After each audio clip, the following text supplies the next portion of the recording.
হরে কৃষ্ণ। প্রিয় কৃষ্ণ ভক্তবৃন্দ, আশা করি ঈশ্বরের কৃপায় আপনারা সকলেই ভালো আছেন।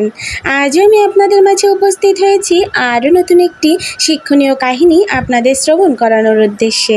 তো আসুন শ্রবণ করা যাক। রাধে রাধে। ভগবান শ্রীকৃষ্ণের প্রিয় সখা হলেন অর্জুন। অর্জুন ভাবতেন, আমার চেয়ে কেউ বেশি শ্রীকৃষ্ণকে ভালোবাসতে পারে না। সখা আমার প্রাণ প্রিয়। অন্তর্যামী সর্বজ্ঞ ভগবান শ্রীকৃষ্ণ এটা বুঝতে পারলেন।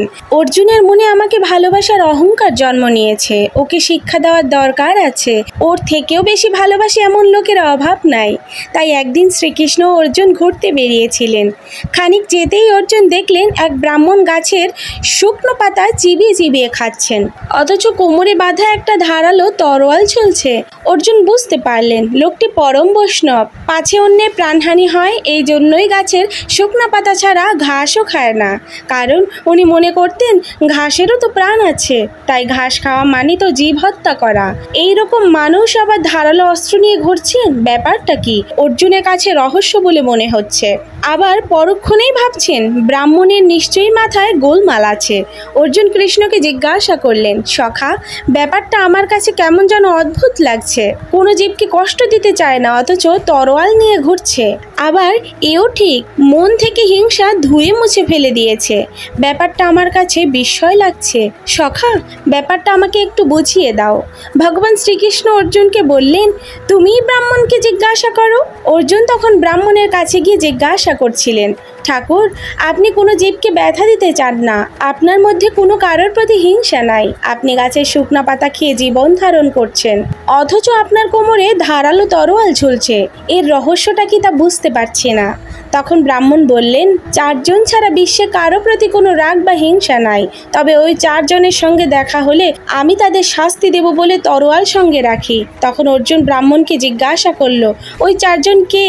ব্রাহ্মণ বলল, তবে শোনো, প্রথম জন হলেন পাজি নারদ। অর্জুন বললেন, দেবর্ষি নারদ কি অন্যায় কাজ করেছে? ব্রাহ্মণ বললেন, বলেন কি? তার অন্যায়ের সীমা আছে নাকি? দেখুন তো, দিন নাই রাত নাই সব সময় খোল বাজিয়ে আমার প্রভুর নাম গান করে বেড়ায়।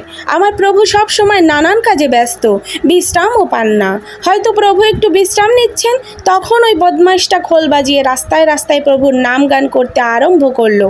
তাহলে প্রভু কি বিশ্রাম নিতে পারবেন? ওই লোকটার আক্কেলই নাই। প্রভু একটুও বিশ্রাম পান না।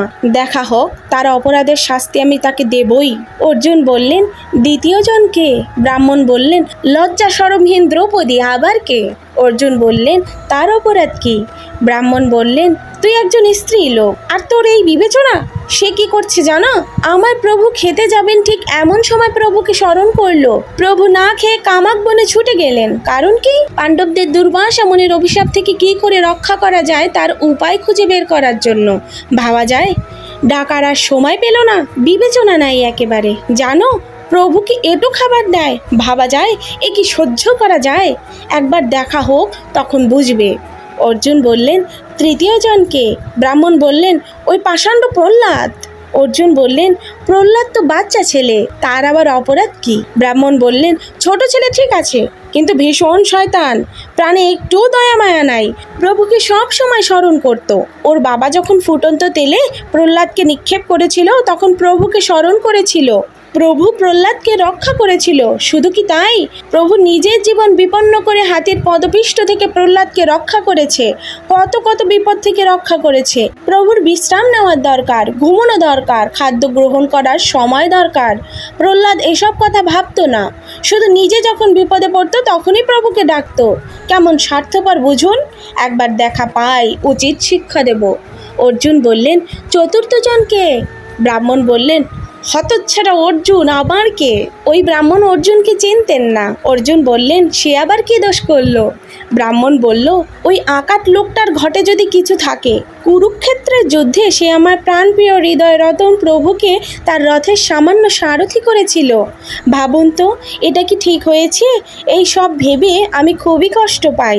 দরিদ্র ভক্তিমান ব্রাহ্মণটির ভগবানের প্রতি অগাধ ভক্তি ও সমর্পণ দেখে অর্জুন অবাক হয়ে গিয়েছিল। ভগবানময় তার মন প্রাণ। অর্জুন ভাবতেন সখা কৃষ্ণের সেই সবচেয়ে বড় ভক্ত। এই ব্রাহ্মণের ভক্তি দেখে অর্জুন বললেন, আমার থেকেও সখার বড় ভক্ত এই ব্রাহ্মণটি।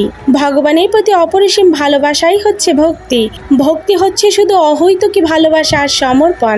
রাধে রাধে। গোপলীলা কাহিনী এই চ্যানেলটির উদ্দেশ্য হলো আপনাদের হৃদয়ে কৃষ্ণ প্রেম ও ভক্তি জাগ্রত করা। আমাদের যে কোনো রকম ভুল ত্রুটি ক্ষমা সুন্দর দৃষ্টিতে দেখবেন এবং এরকম আরও নিত্য নতুন কাহিনী শ্রবণ করার উদ্দেশ্যে আমাদের চ্যানেলটিকে সাবস্ক্রাইব করে আমাদের পাশে থাকবেন। রাধে রাধে।